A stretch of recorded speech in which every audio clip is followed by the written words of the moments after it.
Assalamualaikum warahmatullahi wabarakatuh. Alhamdulillah wa syukurillah ala kulli hal wa fi kulli hal alhamdu kama yanbaghi li jalali wajhil karim adhim sultanih. Allahumma salli wa sallim wa barik ala nabiyyina Muhammadin wa ala alihi wa ashabihi wa atba'ihi ajma'in wa ba'du. Jamaah Masjid Al-Aqsa Permata Bintaro hafidhakumullah. Alhamdulillah, seluruh nikmat Allah yang terus kita rasakan, kita syukuri, dan terutama nikmat hidayah serta taufiknya yang itulah yang tidak boleh berkurang ketika nikmat-nikmat sedang berkurang.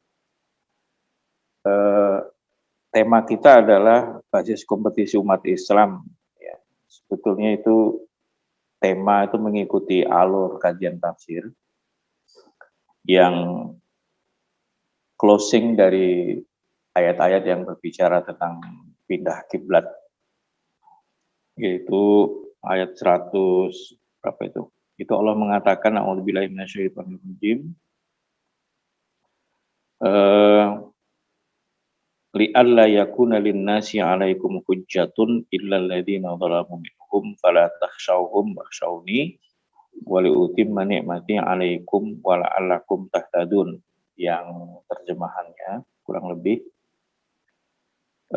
Allah mengulang-ulang tentang komitmen kiblat itu, kemudian Allah mengatakan atau menjelaskan alasannya supaya tidak ada lagi hujatan-hujatan atas kalian atau kepada kalian, ya, dilakukan oleh orang makhluk, hujatan-hujatan orang kepada kalian, ya kecuali orang-orang dolim. Kalau orang-orang dolim enggak akan pernah berhenti menghujat.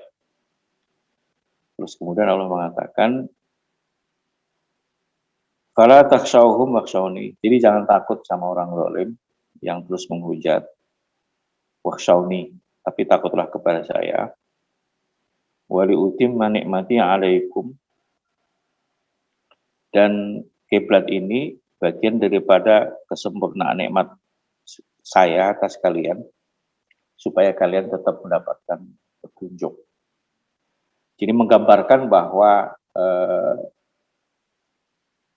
perdebatan, hujatan-hujatan kepada umat Islam itu tidak akan pernah berhenti. Itu satu, ya.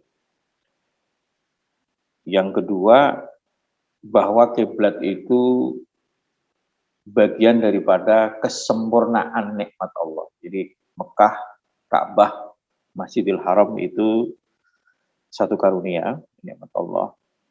Tapi tetap saja substansinya adalah takutlah kepada saya dan jangan takut kepada manusia. Dan hidayah itu di situ esensinya. Tapi saya akan fokus kepada kiblat. Jadi Mekah itu karunia Allah yang sepanjang zaman itu akan menjadi basis kekuatan yang sifatnya infrastruktur lah, gampangnya kayak gitu ya. Pertama ya posisi kiblat atau Ka'bah atau Masjidil Haram yang memang betul-betul pusar bumi, kalau orang bilang pusarnya bumi. Jadi akses ke tiga benua tanpa harus menyeberang laut. Jadi juga posisi situs sejarah yang panjang sejak awal peradaban manusia dimulai dari Nabi Adam. Juga karena memang waktu itu susah untuk mencari kota sebesar Makkah ya, yang penduduknya di atas 60.000. Dan juga sejak zaman Bani Hashim atau zaman Hashim sudah menjadi pusat kekuatan ekonomi juga.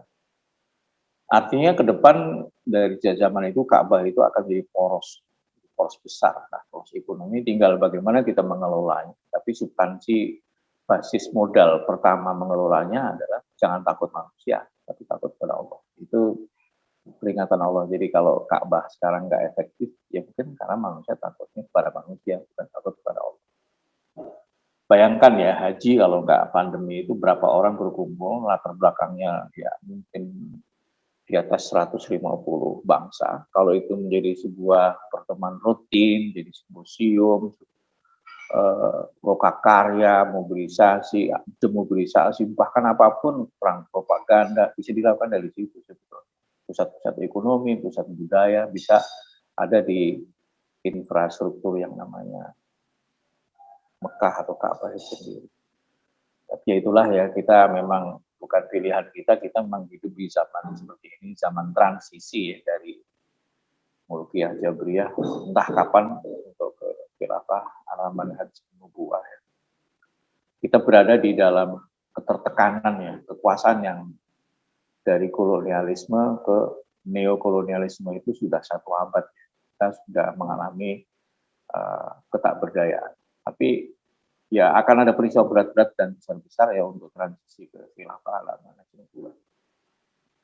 Cuman sebagai knowledge tetap penting ya, bahwa substansi terpenting itu antara Ka'bah dan takut kepada Allah itu harus matching. Jadi jangan ada Ka'bah jadi takutnya sama selain Allah.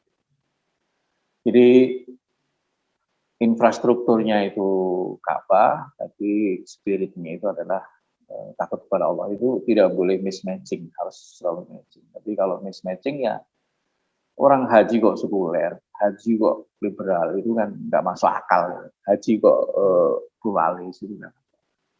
Ini keadaan yang sangat tidak inginkan. Orang tiap hari bisa tawaf kok takutnya sama Amerika, didikte sama musuh-musuh Islam. Itu yang menjadi mismatching. Itu terakhir di situ ya, closingnya. Jadi akhirnya kita masuk kepada ayat berikutnya sebagai kenikmatan pendamping atau kenikmatan yang lebih substansial ketimbang Ka'bah itu sendiri. Itu kehadiran Rasulullah dengan segala karya dan legasinya ya. Jadi Allah mengatakan nikmat itu juga kata kama arsalna fiikum rasulan minkum. Ya. Sebagaimana nikmat itu semakin sempurna dan menjadi betul-betul sempurna, sebagaimana aku telah utus kepada kalian di tengah-tengah kalian sendiri, Rasulan minkum, sang Rasul dari kalian, Rasul yang bangsa Arab sendiri, bahkan klan yang paling utama, Quraisy dan Bani Hashim, terus Abdi Manaf juga. Yatlu alaikum ayatihi wa yuzakkikum. Yatlu alaikum ayatina wa yuzakkikum. Jadi membacakan ayat-ayatku kepada kalian dan membersihkan kalian, mensucikan kalian. Wa yu'allimukumul kitab wal hikmah, dan mengajarkan kepada kalian Alkitab dan hikmah. Dan mengajarkan kalian hal-hal yang kalian belum tahu. Wa yu'allimukum ma lam takunu ta'lamun. Ini karya Rasulullah, legasi Rasulullah ya, yang membuat bangsa Arab itu menjadi bangsa besar, bangsa yang terbaik, khairu ummatin ukhrijat linnas, mengendalikan peradaban dunia. Dan legasi Rasulullah SAW itu sebuah karya pendek yang kalau dihitung dari hijrah itu cuma 9 tahun. Jadi tahun ke-9 itu terjadi perang Tabuk. Romawi kocar-kacir, nggak berani ketemu bahkan. Dan setelah itu Rasulullah menerapkan sistem kekhilafahan karena kawasan Islam sudah mencakup kawasan-kawasan Kristen yang kemudian ada istilah Ahlul Dhimah. Nggak ada lagi Piagam Madinah. Piagam Madinah udah masa berlakunya udah lama nggak ada. Islam hadir dan setelah itu 3 tahun setelah itu Roma dan Persia kalah di zaman Abu Bakar As-Siddiq.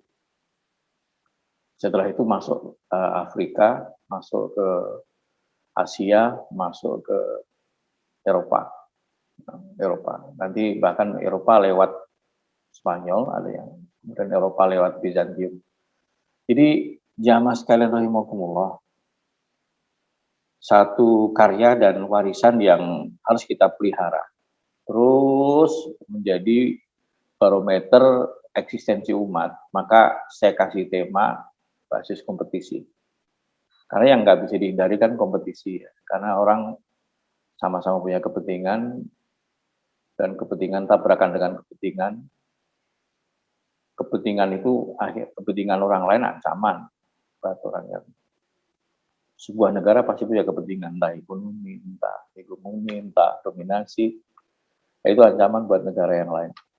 Nah, disitulah kemudian bahwa kapan kita kompetitif, kapan tidak, ya apa yang pernah dilakukan Rasulullah, legasi Rasulullah dalam bentuk sejarah dan karya-karya yang tidak boleh kita mitoskan, harus kita logikakan, harus kita kita jadikan sebagai data yang empiris dan logik gitu. Jadi umpamanya nih ya, kan tahun 2017 kan terbit buku yang Profesor Hamilton itu, Cliff Hamilton dari Australia ya. Judulnya adalah Silent Invasion. Buku Silent Invasion itu invasi diam-diam. Itu kan sebenarnya dilakukan Rasulullah dari Mekah ke Madinah, hijrah itu Silent Invasion. Kayak gitu. Strategi Silent Invasion Rasulullah yang sangat canggih. Jadi tiba-tiba wakil orang Madinah, terjadi kepemimpinan, ya, perubahan kepemimpinan dramatis.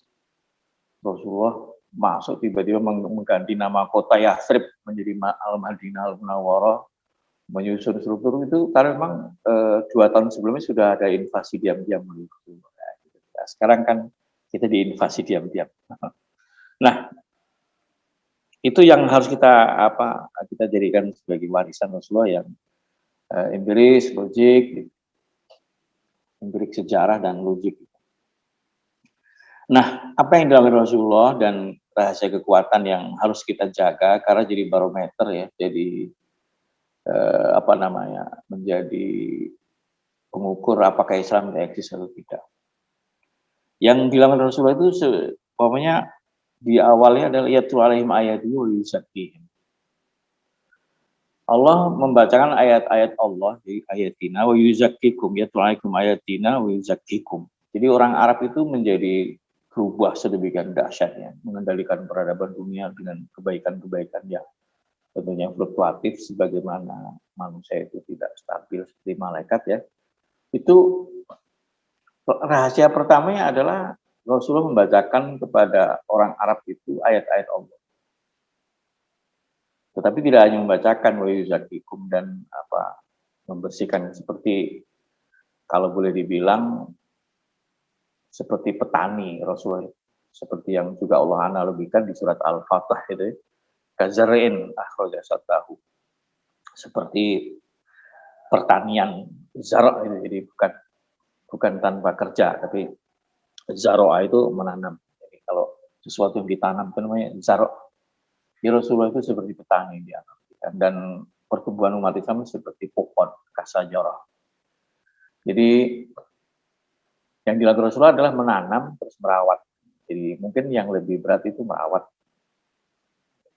Merawat itu banyak kita nanam cabai, nanam pohon. Kita pinter nanam, rata-rata pinter. Tapi ngerawat yang berat. Itu praktek yang saya alami di kampung. Yang saya alami sekarang di rumah saya, nanam itu gampang, yang susah merawat. Dan yang dilakukan oleh Rasulullah SAW pertama adalah ya Al-Quran itu sendiri. Jadi kekuatan nomor 1 yang hadir kepada umat itu sebagai kekuatan yang paling basic itu adalah Al-Quran. Ya, Al-Quran yang hidup. Jadi yatlu alaihim ayatihi Al-Quran hidup. Dibacakan oleh Rasulullah, dan kita tahu Al-Quran itu dibaca Rasulullah tidak sak kepok Al-Quran juz per juz gitu enggak, tapi 23 tahun kayak nyusun puzzle. Sesuai dengan pertumbuhan, kondisi objektif, tantangan, hambatan, ya sesuai dengan asbabun nuzul, nuansa nuzul, objektivitas nuzul, selalu ada kajian-kajian di sekitar ini. Nah, jadi Al-Quran itu turun hidup. Jadi yang kita pahami sekarang bagaimana Al-Quran itu sinergik simultan dengan kebutuhan pertumbuhan umat seperti zaman dulu. Jadi Al-Quran hadir bukan sebagai ritual murni, ritual atau ibadah mandor, tapi betul-betul mengaduk-aduk proses pertumbuhan umat ini sebagai sebuah proses penanaman. Jadi sebetulnya itu memang luar biasa karena Al-Quran ini ya kata-kata yang bahasa Arab yang akrab di telinga dan otak masyarakat waktu itu terutama. Tetapi dijamin oleh Allah bahwa ini bukan sembarang kata-kata ya. Kalau diturunkan kepada gunung pun gunung akan berguncang, retak, takut pada Allah. Jadi bukan masalah kata-kata, tapi siapa yang berkata-kata. Maka rahasia kekuatan Al-Quran itu jadi kekuatan Allah. Disitulah di dalam surat Al-Hasyr itu ya, rahasia kekuatan umat Islam yang begitu mudah mengalahkan Yahudi Bani Nadir itu. Ya rahasianya demi di Al-Quran. Karena apa? Kata-kata Allah itu akhirnya Allah memang siapa sih kan gitu. Maka dijawab oleh Allah, wallahu la ilaha illa huwa alimul ghaibi wasyahadah warrahmanur rahim. Allah itu ilmunya unlimited oleh apapun. Berarti Al-Quran itu ilmiah dan unlimited juga. Artinya kemungkinan salah nggak ada secara konten. Gitu. Karya ilmiah yang paling ilmiah lah, karena Allah alimul ghaibi wasyahadah, dan dijamin nggak ada kesalahan, dijamin nggak ada mismatching, dijamin nggak ada paradok, karena Allah Maha Tahu. Yang kedua, oke lah itu ilmiah itu secara akademis hebat, tapi eksekusinya gimana? Oh, eksekusinya lebih mudah lagi karena wallahu la ilaha illallah al-malik al-qudus as-salam al-mu'min al-muhaimin al-aziz al-jabbar al-mutakabbir. Sifat-sifat yang perkasa dari situ semua. Bisa memberikan keselamatan, pelindungan, tidak ada interest gitu ya. Allah itu Al-Qudus minimal kan Allah nggak punya interest. Kuat. Kan kalau raja yang dari manusia kan selalu punya interest gitu. Separuhnya itu untuk takut direbut kekuasaannya. Kalau Allah kan enggak. Al-Qudus Assalam menjamin keselamatan. Mana ada raja yang bisa menjamin keselamatan kecuali Allah. Kita mau balik jungkir, membunturin kepala ke tembok juga seluruh raja dimanapun nggak tahu. Yang tahu cuma satu-satunya raja yaitu Allah Subhanahu wa Ta'ala. Yang melindungi, yang memberikan keamanan, tapi juga yang perkasa, yang memaksa, dan juga Al-Mutakabbir. Nah, otomatis Al-Quran itu mudah kalau seandainya kita adalah orang-orang yang dekat dan takut pada Allah. Yang terakhir, seindah apa Al-Quran? Ya, Allah yang melukis segala jagat raya ini. Kalau Allah yang melukis segala jagat raya ini, ya karya seni yang paling seni, ya Allah tentunya. Makanya ditutup, wallahul khaliqul bari al-musawwir, itu sifat-sifat estetikanya Al-Quran dari situ.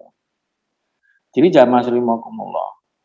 Jadi kalau sekarang kita ingin merekonstruksi umat Islam, basis kompetisi pertama adalah adanya seorang pemimpin yang mampu menghadirkan Al-Quran yang simultan, sinergik dengan kehidupan.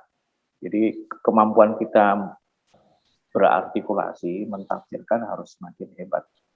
Karena tantangan. Dan Rasulullah waktu itu sudah berada pada posisi yang memang mentilawahkan Al-Quran dengan bimbingan Allah, dan day to day selama 23 tahun itulah legacy hidup yang harus kita lakukan. Makanya belajar tafsir tanpa sirah itu kehilangan banyak hal.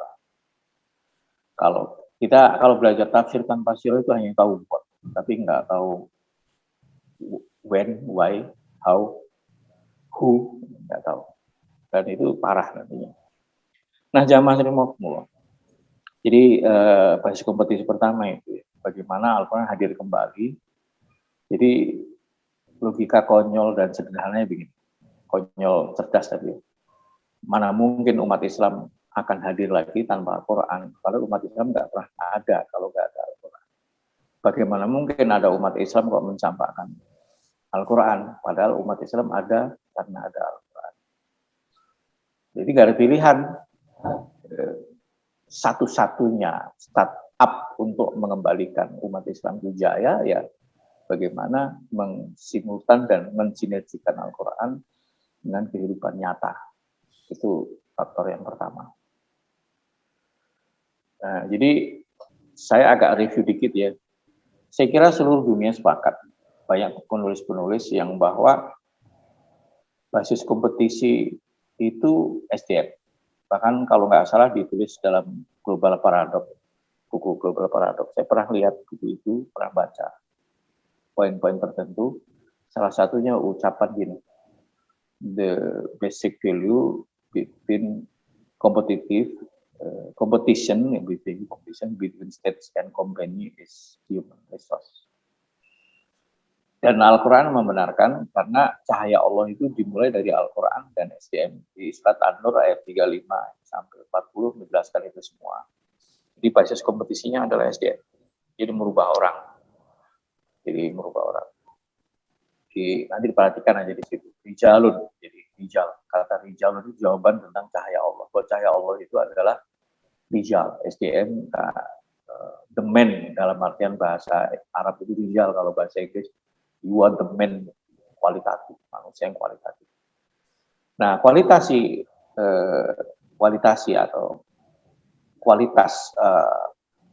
umat Islam itu basisnya Al-Quran yang pertama kan, tentunya itu. Jadi kalau kita mampu menjadikan nurun ala nurul Quran, nurul fitrah, itu ketemu, nah ini situ startup itu. Karena itu jangan lupa untuk menjadikan konsep ini konsep pertama. Ya, kita memang apa yang saya sampaikan sekarang mungkin sebatas knowledge aja, susah sekali mengaplikasikannya karena kita di hari-hari yang fitnah itu bergulir makin membola salju, kita nggak tahu. Tapi setidaknya kita kapan ada harapan ya, mungkin ada benturan besar, setelah itu ada peluang umat Islam itu sadar. Atau setelah perubahan-perubahan besar, decoupling-nya semoga bukan New Order What gitu. Tetapi Imam Mahdi semoga itu. Imam Mahdi juga New Order What juga. New World Order juga Imam Mahdi. Insya Allah itu New World Order versi Islam itu Imam Mahdi ya. Kalau New World Order versi kapitalis, versi liberalis ya Dajjal. Nah, setelah itu makanya SDM itu tidak hanya butuh knowledge kan. Jadi kognitif juga cukup. Jadi perlu afektif, perlu sifat-sifat ya, perlu kecerdasan emosi. Maka Allah mengatakan Rasulullah tidak membacakan Al-Quran, Rasulullah tidak hanya nanam padi, tapi juga nyabutin rumput-rumput gulma yang mengganggu pertumbuhan padi. Rasulullah tidak hanya nanam jeruk, tapi membersihkan, memupuk. Gitu. Itulah yang disebut dengan tazkiyah yang kalau Ustadz Muslimin Fauzi tazkiyatun nafas ya. Ya sebenarnya tazkiyah itu tidak sebatas nafas saja, tidak sebatas pembersihan akhlak atau berbasiskan moral. Karena kompetisi dalam hal moral itu baru separuh kompetisi. Kompetisi berikutnya itu sebetulnya adalah kompetensi. Makanya Rasulullah mengatakan kesempurnaan iman itu akhlak, akmalul iman ahsanul khuluq. Tetapi khairukum anfa'ukum linnas. Kalau untuk baik-baikan ya yang paling bermanfaat. Jadi kompetensi. Jadi semua yang menghambat kompetensi itu juga jadi objek tazkiyah. Jadi objek tazkiyah. Jadi orang bodoh, malas belajar, malas bekerja, salah mindset, salah pola pikir dalam kehidupan. Ya masih berapa hari yang lalu masih ada orang salah mindset tentang dunia.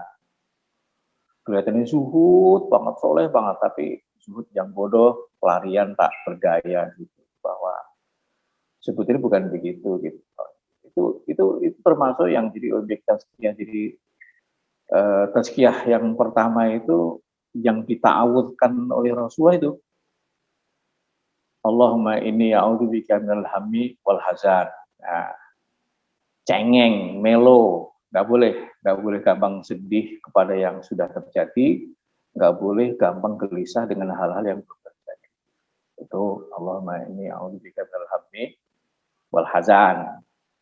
Terus wa a'udzubika minal ajzi wal kasal. Nggak boleh lemah, nggak boleh malas. Ya, kadang-kadang sufi murung itu kan mengajarkan kemalasan dan kelemahan. Ya, kita nggak boleh lemah. Jadi naudzubillahi minal ajzi, Itu artinya kalau kita naudzubillah itu kan berarti kan apa namanya ya, kita takut gitu. Kok umatnya lemah banget sih? Itu takut karena Rasulullah naudzubillah minal aji itu tidak termasuk. Wah, Rasulullah paling-paling kalau bicara tentang anti kelemahan dan kemalasan. Sahabat itu produktifnya luar biasa. Karena pemimpinnya produktif. Ya. Ya, kalau pemimpinnya pelongo-pelongo ya anak buahnya pelongo juga. Tapi ini Rasul luar biasa. Ini bayangin 85 kali perang dalam 9 tahun. Bahkan nggak sampai 9 tahun ya. Rasulullah wafat itu. Ya, intinya adalah tapi tidak menterbengkalaikan kerja-kerja yang lain. Coba produktif luar biasa kan. Jadi nggak lemah, nggak malas. Nggak lemah, nggak malas. Itu Rasulullah. Jadi saya ingin nih tazkiyatun nafs itu juga dari hal-hal yang membuat manusia kelihatan lemah itu ya enggak. Jadi buang juga. Bukan hanya masalah moral, keunggulan moral nggak jaminan bahwa kita kemudian bisa bertahan. Paling ngalah masih diganggu ngalih. Gitu. Ngalah ngalih lama-lama ngeleh. Begitu 3 hal itu terjadi ngalah ngalih ya ngamuk kan gitu. Gara-gara awalnya unggul cuma moral. Gara-gara unggulnya cuma hal-hal yang kayak gitu. Makanya ta'awudz kita tazkiyatun nafs itu ya seperti Rasulullah punya visi. Ya, pertanda alhamdulillah azan, cengeng gitu, aji wal kasal, terus minal jubni wal bukhli kan baru kan. Pengecut, pelit dan juga enggak suka apa termasuk suka ngutang itu naudzubillah. Min ghalabati ini wa kita rasakan ya Allah, ternyata kelilit utang itu awal dari segala musibah.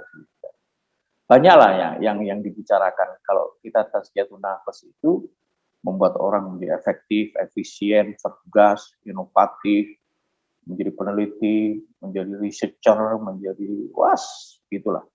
Itu kira-kira umat yang dihasilkan oleh Rasulullah.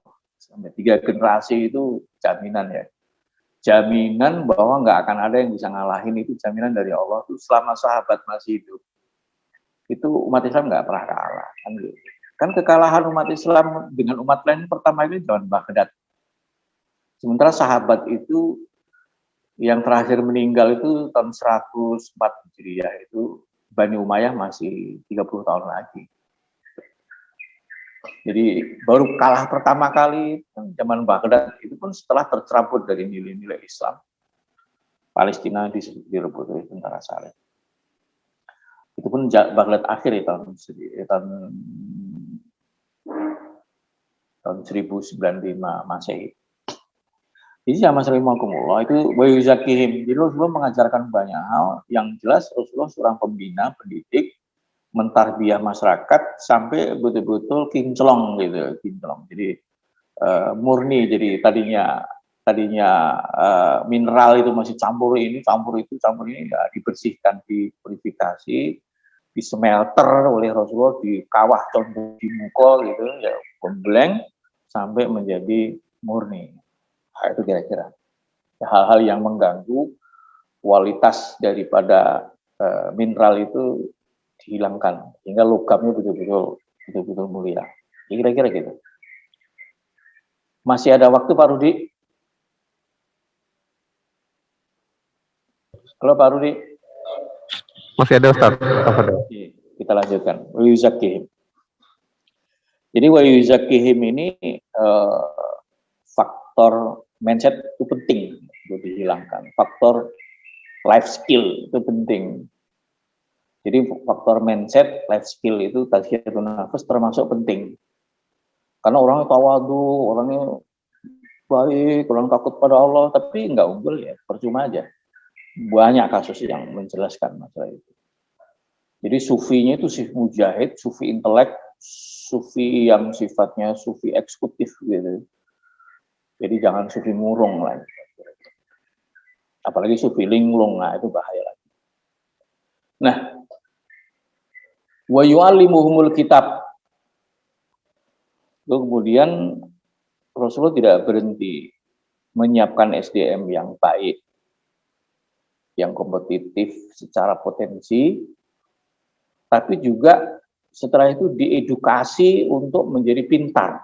Makanya wahyu alim. Pintar tentang apa? Yang pertama tentang Alkitab, Al-Quran itu sendiri. Karena banyak orang yang nggak pintar tentang Al-Quran. Al-Quran itu teks. Bagaimana menjadikan yang teks itu mendrive konteks, itu kan perlu kecerdasan. Karena sekarang teks ini tercampakkan, tersingkirkan dari konteks. Disitulah butuh orang-orang yang jago memahami kitab. Karena kalau kita salah memahami kitab, ya pasti salah. Apa aplikasi salah, seperti Amrozi ngebom. Itu sebenarnya Al-Quran. Wa qatilu fi sabilillah faqtul musyrikin kafatan kutiba alaikumul qital, itu teks. Tapi memilih momentum, memilih cara, memilih, kan butuh fikih. Butuh fikih, butuh kecerdasan memahami teks Quran dan Sunnah. Sekarang kan sering terjadi itu. Hari-hari ini banyak ustadz-ustadz yang menganulir ijtihad para ulama hanya dengan satu hadis. Seakan-akan hebat banget tuh ustadz. Lalu tuh ustadz, cermin kebodohan seorang ustadz. Ketika dia menganulir diskusi panjang, katakanlah ada belasan hadis, tek, sampai kemudian terakhir berapa kol ulama dengan argumen masing-masing, yang roji, marju, menurut madhab ini, tiba-tiba Ustadz tutuk datang bawa satu hadis, semua disalahin, nah itu bodoh. Karena memang nggak begitu memahami Islam. Dulu butuh format ijtihad dan tajdid yang baik. Tidak mungkin tidak. Islam tidak mungkin tidak. Mestinya harus mutlak butuh ijtihad dan tajdid. Ijtihad dan tajdid terus-terusan, nggak bisa berhenti karena memang dunia berkembang, berlanjut, terus berjalan. Quran berhenti turun. Apa solusinya coba kalau bukan ijtihad dan tajdid? Sehingga banyak teks-teks yang memang harus dibuang karena memang up to date. Sudah apa namanya, sudah kadaluarsa. Pokoknya fatwa Imam Syafi'i tentang bisnis itu harus yad dan biadin gitu, tangan dengan tangan, physically harus ini akad ijab qabul lisan. Ketika bisnis masih kegiatan pasar kampung dan ketika sistem administrasi negara itu sistem akte notaris belum ada, bukti-bukti kepemilikan masih lesan, terus ya itu maksimal kayak gitu. Tapi ketika bisnis sudah transnasional, administrasi negara sudah ketat, ya nggak mungkin lagi kita pakai. Apalagi sudah online, itu butuh ijtihad dan tajdid. Ijtihad itu pembaharuan ya, ijtihad itu adalah melahirkan hukum-hukum yang dinamis ya. Terus sedangkan tajdid itu pembaharuan, purifikasi, tapi sekaligus aktualisasi, reaktualisasi. Itu seperti itulah hidup ini. Jadi Rasulullah beristihad, Rasulullah mengajarkan, Rasulullah memberikan, dan dirangkum sangat hebat oleh Imam Syafi'i, sehingga lahirlah usul fikih sebagai pedoman dan panduan mengolah teks-teks untuk menjadi hukum yang hukum yang sifatnya institusional. Nah, itulah kira-kira gitu. Wa yu'alimul kitab. Apakah kita pintar tafsir, pintar fikih, pintar cukup? Enggak, harus hikmah, karena hikmah itu diantaranya tentang strategi, tentang teknologi, tentang ilmu pengetahuan, iptek ya. Itu semua terangkum dari kata-kata hikmah. Jadi kesalehan orang Gaza nggak diragukan, tapi ketika cuma punya nasyid, ya nggak bisa ngalahin Israel. Tapi begitu punya roket, ya Israel keder. Gitu. Itu fakta itu. Jadi kesalehan nggak cukup kan akhirnya. Dan untuk bikin roket kita tahu biayanya berapa, ilmunya seperti apa. Nggak mungkin ya. Orang yang tidak punya skill, tidak punya modal investasi kok bisa punya roket. Nah, jamaah sekalian, jadi hikmah itu butuh strategi. Ya kayak Taliban itu bertahan 20 tahun dibombardir oleh NATO dan Amerika.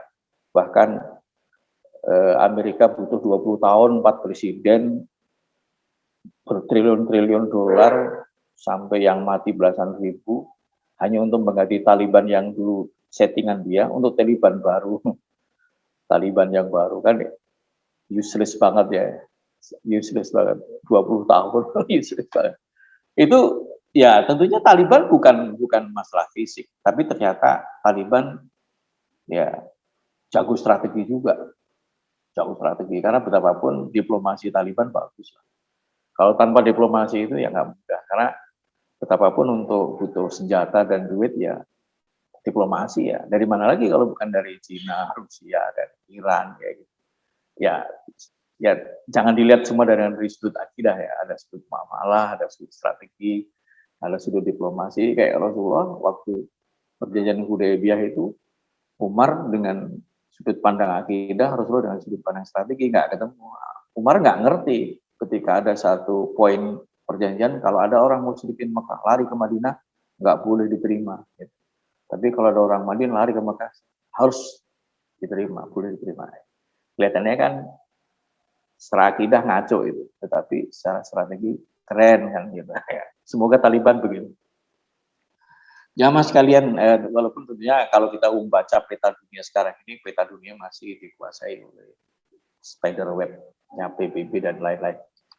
Nah, jamaah sekalian, jadi kata al-hikmah ini artikulasinya luas, sangat. Al-hikmatu dhalatul mu'min wa huwa haqqu biha anna wajadaha kata Rasulullah. Teknologi itu milik orang beriman. Kalaupun ketemu di mana itu barang hilang yang ketemu. Jadi jangan anti teknologi. Jangan anti teknologi. Seperti dalam menangani COVID itu, kalau sudut pandang akidah doang yang dipakai, ya berantakan gitu. Harus pakai sudut pandang fikih, syariah, ada sudut pandang muamalah, dan ada sudut pandang strategi, ada sudut pandang ilmu pengetahuan dan teknologi. Kalau semua pakai akidah, senyum dilarang, ditutup dengan masker, sholat ngerapetin mushaf nggak boleh. Ya itu sudut pandang akidah doang. Tapi kalau sudut pandang syariat, syarat itu ada kondisi darurat. Sudut pandang muamalah, ya kita harus berstrategi, nggak mungkin nggak. Nah, jamaah rahimakumullah, itulah rahasia basis kompetisi. Dan Rasulullah wa yu'allimukum ma lam takunu ta'lamun. Memang harus ada pemimpin yang bisa mengajari hal-hal yang visioner. Nah, kalau nggak visioner bukan pemimpin, gampangnya gitu ya. Pemimpin harus visioner. Wa yu'allimukum ma lam takunu ta'lamun. Jadi Rasulullah itu ilmunya antisipasif, Rasulullah itu ilmunya kompetitif, Rasulullah itu untuk zamannya tentunya Rasulullah ilmunya adalah betul-betul punya asumsi, punya prediksi, terus punya antisipasi, punya strategi, kira-kira gitu. Karena wa yu'allimukum ma lam takunu ta'lamun ya itu dinamis ya. Apa yang belum tahu terus pelajari gitu. Dan sekarang kalau kita mau ada basis kompetisi umat Islam, ya pemimpin harus visioner. Kalau cuma bisa marah-marah, pidatonya bergegar-gegar, ya itu kan bikin orang semangat doang. Tapi semangat doang, nyala mesin, nabrak nanti. Nggak terukur, nggak terstruktur gitu, nggak teratur, ya kita tahu lah bahwa yang kayak gitu nggak mungkin bisa dipertahankan. Pasti akan kebentur-bentur. Syahid mungkin ya syahid. Tetapi hasilnya tidak sehebat Rasulullah, karena basis kompetisi kita itu ya selain Al-Quran, spesifik ya Al-Quran dengan sinergik, simultan dengan pertemuan umat hidup di tengah-tengah urat nadi umat Islam. Setelah itu bagaimana SDM ini dikelola dengan benar, tidak hanya masalah parsial, sektoral, dan setelah itu ya dicerdaskan dan dengan strategi yang pendidikan yang visioner. Wallahu a'lam bishawab. Ini cuma usaha saya mengartikulasikan ayat-ayat yang terkait dengan lahirnya umat Islam dan sekaligus menjadi basis kompetisi. Ka'bah, ya Ka'bah itu kalau kita bisa kelola dengan benar, pusat bisnis itu seharusnya di Mekah, pusat politik di Mekah, seharusnya IMF yang baik, yang dengan tidak culas, atau PBB yang soleh itu sangat pantas untuk di-create di Mekah ketika manusia berkumpul dalam jumlah yang banyak dengan latar belakang banyak, ya kumpul di satu tempat. Kalau kumpul tiap tahun nggak melahirkan apa-apa, itu berarti ada manipulasi. Kita nggak tahu siapa yang membuat haji itu kok hanya ritual murni. Padahal Al-Quran sendiri menjelaskan haji itu bukan untuk ritual murni. Liyashhadu manafi'a lahum, bahwa haji itu untuk melahirkan manfaat buat umat Islam yang konkret. Itu ayatnya udah jelas gitu. Bahkan bisnis pun dianjurkan di tengah-tengah haji supaya dilakukan. Wallahu a'lam bishawab. Silahkan kalau ada yang mau diskusi, saya berusaha untuk bisa mendengarkan. Wallahu a'lam bishawab. Baik, jazakallahu khairan Ustaz. Ini ada pertanyaan di kolom chat, izin saya bacakan sebentar. Dari Ibu Dwi Dianingsi. Assalamualaikum Pak Ustaz. Mohon pencerahannya, karena saya senang mempelajari dan membaca tafsir. Pak Ustaz sampaikan bahwa untuk mempelajari tafsir harus paham awalnya. Mohon contohnya Pak Ustaz, misalkan terkait surat At-Tin. Terima kasih. Jadi gini, Al-Quran itu kan turun 23 tahun, simultan, sinergik dengan kondisi objektif. Ya, apakah itu asbab nuzul atau pertumbuhan umat atau tantangan atau menjawab satu masalah atau memprediksi atau apapun, itu adanya di sirah. Jadi ketika Allah mengatakan kutiba alaikumusiyam dengan kutiba alaikumul qital, itu beda redaksi karena memang tuntutannya harus beda. Kalau kutiba alaikumusiyam, ya ayyuhalladzina amanu, selama orang beriman kutiba alaikumusiyam. Jadi begitu kutiba alaikumul qital nggak pakai ya ayyuhalladzina amanu, kutiba alaikumul qital wa huwa kurhul lakum. Artinya betul-betul spesifik untuk orang waktu itu. Nah, orang waktu itu seperti apa? Itu studi kita. When, how, why, gitu, who, gitu loh. Jadi kalau kita tafsirkan secara tanpa konteks, itu pasti akan kacau sekali. Karena otomatis hukum puasa dan hukum perang menjadi sama dan dikerjakan dimanapun, kan gitu. Itu contoh. Atau sebaliknya, makanya secara sangat sederhana ya, harus didetailkan itu. Para ulama zaman dulu selalu membagi surat Makkiyah dan surat Madaniyah, surat yang turun di Mekah dan surat-surat yang turun di Madinah. Karena memang pasti beda karena kondisi tuntutan dan tuntunannya beda. Wallahu a'lam bishawab. Baik, Ustaz, syukur. Saya lanjut ke pertanyaan berikutnya dari Ibu Yuli. Berkembangnya zaman butuh ijtihad. Sebagai orang awam, bagaimana menghadapinya, Ustaz? Siapa yang perlu diikuti fatwanya? Ya memang gini, ketika umat itu tidak terstruktur dengan benar, dengan baik, hal-hal yang kayak gini tidak terhindarkan. Dan dalam kondisi nggak terhindarkan, ya kita konsultasi dengan orang-orang yang kita percaya. Kalau kita orang yang mutabik, yang ngerti proses istihad, kita bisa menimbang. Ketika kita kuliah, selalu disuruh menimbang dalil. Karena menurut fikih ini ada berapa pendapat, gitu. Sekian, gitu. Oke, ada 4 pendapat, masing-masing pendapat argumennya seperti apa? Kamu milih yang mana? Alasan kamu milih ini yang apa? Itu biasa, itu biasa. Masalahnya kalau yang nggak kuliah, itu kadang-kadang kan Ustadz kan manusia, Ustadz itu kadang-kadang ada kepentingan dan seterusnya.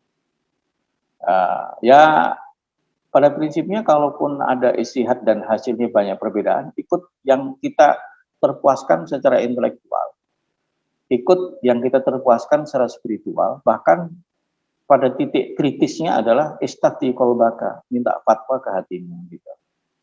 Tetapi dalam konteks seperti sekarang ini, ta'addudul jamaah, ketika umat strukturnya itu begitu, bukan hanya bipolar lagi ya, tapi multipolar seperti ini. Yang penting kita toleran aja. Kalau sudah punya pilihan, itu toleran. Karena saya tahu, ada orang nggak tahu. Gitu. Ada orang yang nggak tahu, tapi nggak tahu bahwa dirinya nggak tahu. Akhirnya sok tahu, itu bahaya sekali. Seperti khilafiyah tentang jenggot, ada yang sunnah, ada yang terus didramatisir, itu kan karena nggak tahu aja. Padahal khilafiyah dari dulu udah selesai didiskusikan, gitu loh. Yang kayak gitulah. Jadi sifat toleran lah yang ditonjolkan. Ini milih yang manapun mungkin tidak ada yang bisa men-setting untuk satu pilihan zaman sekarang. Tapi toleranlah, pastikanlah bahwa kalau masalah fikih itu budaya toleran dan elegan dalam berkomunikasi. Jangan sekali-kali aku benar kamu salah. Jadi ada penyakit yang menular seperti pandemi, SARS, selain aku salah. Itu yang harus stop. Itu harus stop. Kalau masalah istihad ikut siapa, ya kadang-kadang memang kita nggak punya pilihan karena kita tidak ada ini. Tapi kalau seandainya struktur ini mapan, nggak masalah yang kayak gitu tuh nggak masalah. Jadi ini penyakit turunan dari ketika umat Islam tidak wa'tasim bihadil jami'an, umat Islam pada ego sektoral. Akhirnya bahwa kekuatan struktur umat itu kan kekuatan yang paling luar biasa untuk umat tidak tersesat, itu butuh struktur. Oh ya, khilafiyah masalah pandemi ini. Sebetulnya kalau sudah ada fatwa yang kompeten dan memiliki wewenang, itu sudah mengikat gitu loh. Tetapi kita nggak bisa salahkan serta-merta ke umat, karena umat sudah distrust sudah lama kan gitu. Yang salah adalah ustadz-ustadz yang tidak cermat dan tidak cerdas, dia tidak memberikan manfaat kecuali kegaduhan doang, yang kayak gitu loh. Jadi kalau kaidah fikih gitu, ra'yul imam yarfa'ul khilaf. Kalau pemimpin sudah berpendapat, khilafiyah harusnya berhenti. Tapi pemimpin yang mana pemimpin pada distrust kayak gini kan gitu. Nah, ini kondisi fitnah namanya. Ya pinter-pinter aja memposisikan diri, kalau udah punya pilihan jangan ego sektoral. Karena kalau saya harus kasih tahu, tapi pastikan bahwa orang itu punya kompeten yang berfatwa dan punya latar belakang keilmuan yang memang matching gitu. Ya, memang di Indonesia ini agak sedikit gaduh sekarang ini karena dulu mazhabnya Syafi'i, lulusan Timur Tengah yang rata-rata masih umur di bawah 50 itu atau 50-an ke bawah, di bawah 60 lah. Itu lulusan Timur Tengah, itu kalau lulusan Saudi hampir pasti kan mazhabnya Hambali. Nah, ustadz dengan identitas Hambali, ya kayak saya Hambali, pasti kikuk untuk sholat di masjid-masjid Nahdiyin Syafi'i. Tapi jangan kemudian kita benar mereka salah, nggak toleran aja gitu. Nah yang kayak gitu kalau masalah fikih. Kalau masalah muamalat, emang sampai sekarang ekonomi Islam, politik Islam itu masih di awang-awang semuanya. Jadi masih gampang lah pasti. Nggak ada. Finally belum ada yang politik. Kayak apa sih politik Islam? Bentuk basis nilainya sih mudah, tapi bentuk konkret visioner dan sesuai dengan tuntutan pasar sekarang ya ekonomi dan politik Islam masih jauh, masih belum ada. Ya disitulah kemudian remah-remah ilmu yang kayak gitu itu sekarang masih bercerai-berai, butuh penyusun puzzle yang sangat jenius dan tim seharusnya kayak gitu. Walaupun kita sekarang mungkin kita itu ngalir oleh arus fitnah ya. Benturan terbesarnya kita mungkin baru ada peluang. Kalau sekarang masih jauh dari ini. Mungkin Islam itu harus ditopang dengan kompetensi Barat. Mungkin kebangkitan Islam yang kesekian kali itu justru SDM Barat yang akan menjadi pilarnya. Kalau ngarepin berubah orang budaya dan kompetensi orang Timur jauh lebih lama, lebih mudah ngasih hidayah orang Barat. Ya untuk sekarang ini kita kalau punya pendapat istihad ikut ini dan ente tenang, ikutlah, tapi jangan kemudian jadi arogan. Nggak boleh arogansi, nggak boleh sama sekali. Pola Syukran Ustaz. Ini berikutnya Ustaz, mengenai terminologi, apa perbedaan antara basis kompetisi dan basis kompetensi Ustaz? Iya. Jadi gini loh, ente kalau mau berkompetisi harus punya kompetensi. Basis kompetisi itu yang sama-sama orang di luar kita juga ingin. Kalau basis kompetisi adalah keunggulan umat dibanding umat yang lain itu basisnya apa? Artinya urutan-urutan itu harus kita susun dengan benar. Quran, tazkiyah, taklim gitu loh. Itu basis kompetisinya. Nah, kompetensi itu adalah ada kompetensi ilmuwan, kompetensi fisik, kompetensi ini kan gitulah. Nah, kompetensi itu yang harus kita miliki untuk berkompetisi. Kompetensi kan orang kompeten, punya kapabilitas, punya ini, tapi untuk kemudian dipertarungkan gitu. Nah, ini namanya kompetisi. Karena yang tidak bisa kita hindari dari dunia ini adalah kompetisi. Yang kompetitif, ya pasti harus punya kompetensi yang kompetitif juga. Nah, baru nanti dikompetisikan dalam bentuk strategi. Nggak ada ceritanya ente leading kok ente nggak kompetitif dan ente nggak kompetitif kalau nggak punya kompetensi, dan kompetensi itu dibangun dibangun secara baik lah gitu. Ya pendidikan lah solusi startup. Baik, syukran Ustaz. Pertanyaan terakhir Ustaz. Tadi dikatakan bahwa basis kompetisi kita adalah dikembalikan kepada Al-Quran. Nah, di tataran yang paling rendah, misalkan dalam kehidupan keluarga dan masyarakat, tips praktis implementasinya seperti apa Ustaz? Kalau idealnya itu pemimpin yang melakukan. Jadi Rasulullah itu yatlu alaihim, bahkan disebut Rasulullah minkum kan. Allah mengatakan itu kamar sanafikum rasulan minkum yatlu alaikum ayatihi. Jadi memang lahir pemimpin yang diterima minkum, yang akseptabilitas tinggi, terus aktif di tengah-tengah kalian membangun. Jadi itu idealnya. Dalam keadaan tidak ideal ya masing-masing harus membangun kekuatan itu. Tetapi ya tentunya sesuatu yang Al-Quran tanpa Rasulullah kan tentunya nggak ada yang mendrive ya. Jadi untuk sekarang ini ya harus rajin ngaji. Karena sebetulnya saya tidak menyebut kompetensi dikembalikan kepada kompetensi umat Islam itu Quran untuk masuk ke tubuh umat Islam itu ke urat nadinya. Ya tentunya dengan gaya Rasulullah ya Al-Quran hadir simultan sinergik dengan seluruh kehidupan gitu. Ya tentunya butuh driver pemimpin gitu. Kalau sekarang ini terus terang ya mau LSM, mau Harokah, mau Ormas, semua itu masih belum totally masuk ke tubuh umat, masih belum. Karena memang di luar kita itu sudah jadi kekuatan asing yang begitu solid memang sudah bisa mengintervensi, agak berat memang. Tapi untuk skala-skala keluarga ya anak itu sebaik mungkin bisa bahasa Arab, terus bisa baca Quran, ya, sebaik mungkin ya, walaupun itu gak mudah. Saya yang bisa bahasa Arab dan sedikit bisa bahasa Inggris dan itu anak saya nggak susah banget gitu. Tapi intinya bahwa kembalikan kepada Quran sesinergik dan sesimultan mungkin dalam kehidupan dan nggak mungkin tidak kecuali butuh pemimpin minimal penafsir yang visioner bukan. Saya ketemu banyak ya orang yang kalau menafsirkan Al-Quran kayaknya baca buku tafsir yang sudah abad 11 yang lalu tanpa berani merubah menambah satu huruf pun ya itu bahaya juga. Kita jadi mundur, jadi setback ya. Minimal kita cuma dapat nilai tapi kita nggak dapat basis kompetisi yang baik. Jadi otomatis butuh penafsir yang aktual lah gitu. Allah. Baik Ustaz, jazakallahu khairan. Sudah Sudah tidak ada lagi Ustaz pertanyaan. Ya, baik. Alhamdulillah. Ya. Konsep. Baik. Allahumma sholli ala Muhammad wa ala alihi wasallam. Alhamdulillahirabbil alamin. Hamdan wa fi ni'amahu wa yukafi mazidah. Ya Rabbana lakal hamdu kama yanbaghi li jalali karim wa sultan. Allahumma nas'aluka fahman nabiyyin wa mursalin wa ilhamal malaikatil muqarrabin. Allahumma aghnina bil ilmi wa zayyinna bil hilmi wa akrimna bit taqwa wa jamilna bil afiyah. Allahumma ati nufusana taqwaha wa zakkiha zakkaha anta waliha maulaha. Allahumma nas'aluka ya Allah fadlan kabira kama ataita ila ashabi Rasulillah sallallahu alaihi wasallam.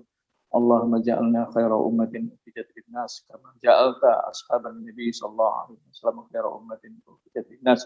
Nas'aluka tsabat fil amri wal azima ala rusdi wa nas'aluka syukra ni'matik wa husna ibadatik wa nas'aluka qalban salima wa lisanan sadiqa wa nas'aluka min khairi ma ta'lam wa na'udzubika min syarri ma ta'lam wa nastaghfiruka lima ta'lam innaka anta 'allamul ghuyub. Allahumma ij'alna minal mahdiyyin wa la taj'al minad dajjalin. Allahumma ij'alna minal mahdiyyin wa la taj'alna minad dajjalin. Allahumma ij'alna minal mahdiyyin wa la taj'alna minad dajjalin.